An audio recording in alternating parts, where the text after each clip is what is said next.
Thanks a lot for Singapore International Foundation for hosting us here, and Ashoka Singapore for inviting us here and sharing our work with all of you exciting people. Let me give you a brief background of myself as an individual, so that probably it will give some perspective to the young people who are here and looking at opportunities in entrepreneurship, and that too social entrepreneurship. I'm an engineering graduate. In India, there's a story that if you're a boy, then you have to be an engineer, and if there's a girl, you have to be a doctor, and besides that, the world stops. So my world stopped when I became an engineer, and after that, at that time, management used to be the trend. So obviously, you have to be engineer and management. Then only you're full in academic sense of professionals that are coming up now. So when I was full of both the degrees, then I was looking for. I have another responsibility within my family, which is that I'm the eldest. So being the eldest, you have a responsibility towards your parents and the family. So you cannot think more than your job, and that's the end of the world for you. You have to do your job, and that's it. But probably I was a little crazy. So as soon as my brothers got their job, I quit.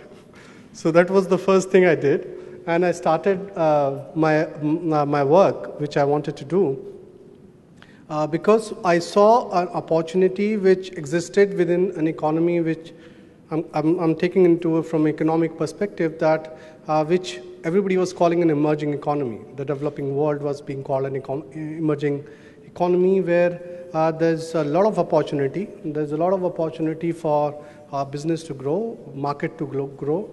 We saw that within this emerging market, there was another market, which was the market of rural segment, which was not emerging in a sense, and simply because there was no service which was reaching out to this rural segment of people or the populations, because they were not bankable. They were not people who can be customers. They cannot pay for the services that are available within the normal market sense which was applicable.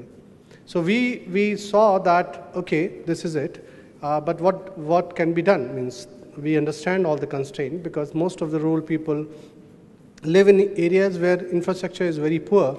There's no electricity, no water, no roads to reach out to them. So obviously providing services to them is out of question. But we felt ourselves that rural people are good customers. They could be good customers, provided you offer them services that they can value. They can value or perceive the value of it, then they'll be able to pay for those values. And we saw that those services can be allowed to reach to the rural markets if we use technology properly. That's what the entire genesis of our company was, that if technology is used properly, then we can provide those services to the rural segment of the populations. So this is where the understanding of the problem was. This is where the understanding that what is that market and what are the problems of that market and how we can provide. But what we didn't know what to provide, because we know that technology can work, but we definitely didn't know that what can be done to provide those services to this market. This is a slide which just explains that we are doing some work which is also getting recognized. So I'll skip this. So coming to one of the work that we started looking was the area of financial services, which we call bank or banking services here.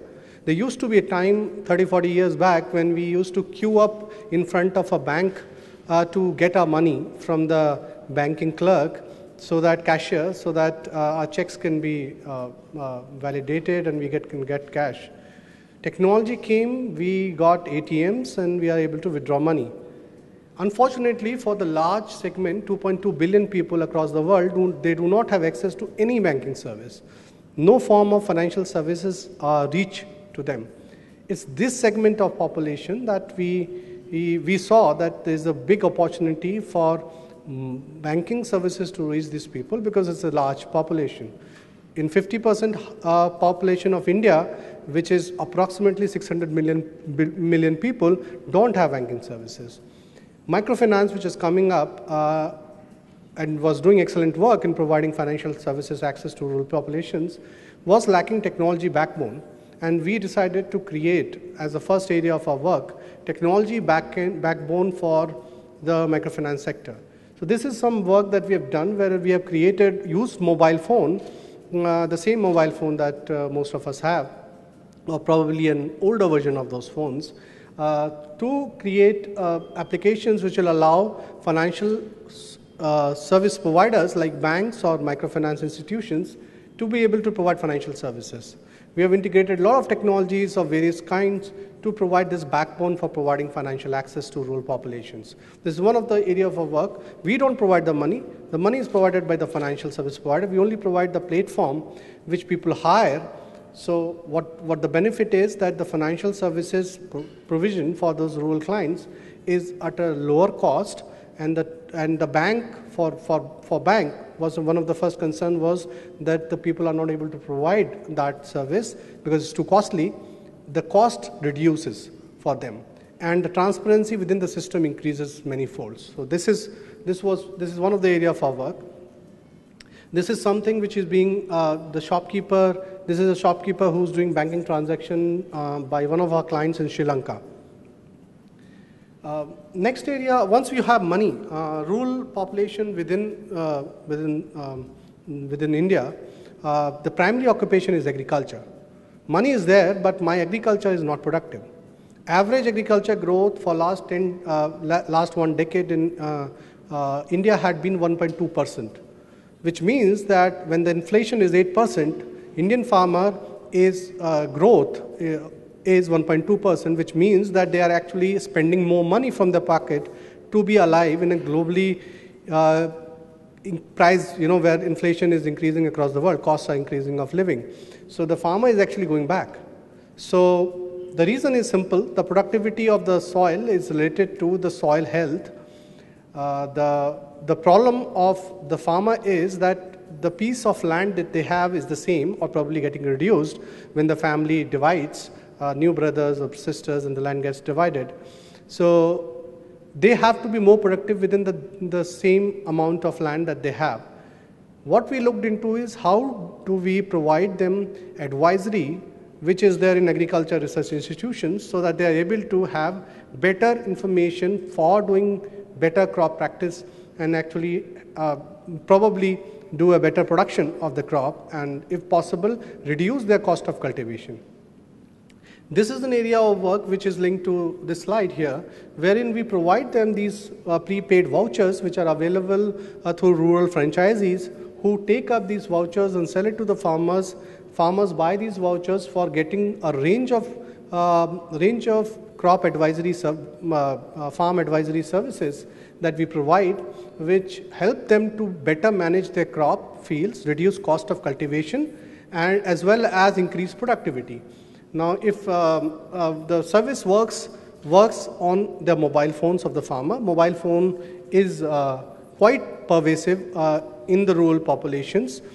Just to give you a figure, around 300 million people in rural India have mobile phone connections. So these information reaches to them on their mobile phone, both in text information in regional languages as well as on voice, wherein their information reaches to them because they are not literate, they cannot read. So you have to provide them in voice. So our computer calls them up and tells them the advisory what to do and when to do. So that's how we are empowering the farmer to be able to be a better farmer, able to reduce cost of agriculture. What we are at this particular stage of our work is that we are looking at growth of our work across the country, but not just country. We are looking at Pakistan and Bangladesh as well in South Asia to provide access to our services to them as a common market, because the cropping pattern or the type of crops they grow or type of agriculture they practice is almost similar. So this is where we are looking for our growth of our work. Essential to our work has always been to understand the need of our customer, our client, and I think one of the most important challenge is that you need to understand what your client is and what service can be offered to them and at what cost. Because cost is related to the value that is perceived by a client, and which is a general market principle. If we are able to provide a client a value for the services that they get, they will be willing to pay for it, even if they are the poorest. Example of 300 million mobile phone in rural household whose average income, most of them are below poverty line, proves that a good communication channel actually helps them to grow their work and business. Thank you.